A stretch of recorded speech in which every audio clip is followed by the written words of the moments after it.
What's up? I'm Joe. First things first, an announcement I've been itching to tell you. My band, Area of Defect, is going to be playing this Thursday in Seattle at the League of Legends World Championship pre-qualifiers. If you like video games or hip-hop, or especially hip-hop about video games, you should come and be part of the fun. We will also be live on the stream if you cannot make it. I will be tweeting out the URL as soon as I have that, so go ahead and follow me if you want to be a part of that. Anyway, a little while ago I posted about the word literally being used figuratively, and then people responded by pointing out other things that annoy them about grammatical fanaticism, so I've decided to start a series centered around grammatical errors that A, people love to correct, and B, do not matter. I love words. Language is so awesome, but it only works if people actually listen. And I think that our myopic focus on the rules of language actually decrease its effectiveness. When you interrupt a conversation you're having to correct somebody else's grammar, you're basically telling the speaker that you weren't listening because you were more concerned with their mistake than what they were saying. Quick disclaimer, I am not saying grammar does not matter. Grammar is very important, and I'm not into willy-nilly iconoclasm just for the sake of rebellion. But we have some rules in the English language that prescribe correct means of use that don't actually affect the meaning at all. And a rule about meaning that doesn't affect meaning is arbitrary and ridiculous. For example, who and whom.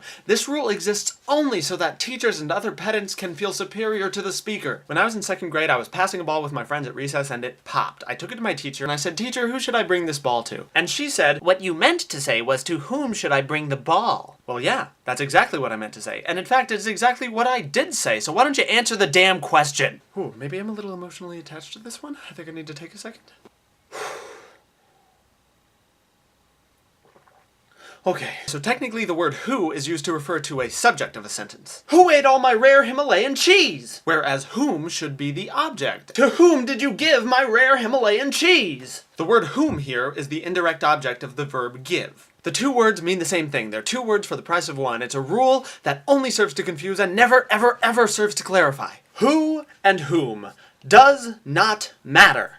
English is full of these little one-letter discrepancies, and most of them don't even have this level of meaning. For example, afterward and afterwards and toward and towards are actually just regional differences, like spelling color with a U or driving on the wrong side of the road. And it's another issue still than the difference between the articles a and an, which is less about meaning and more about lingual convenience. When you end a word with a vowel and the next word starts with a vowel, you have to insert a glottal stop that makes you sound like you're remixing yourself. A ant and a elephant ate a orange. Orange. Glottal stops slow speech down with this pause between two vowels that are trying to grind up upon each other. It's like a high school principal jumping in between two amorous teenagers. But placing a consonant between two vowels is the opposite of that stuffy glottal principle. It's more like lubing your sentence up so you can get some sexy, sexy vowel action going and just ride that flow all night long. I'm giddier than God. I gotta get a blaster on. I gotta get a ghetto girl to go to get a caster on.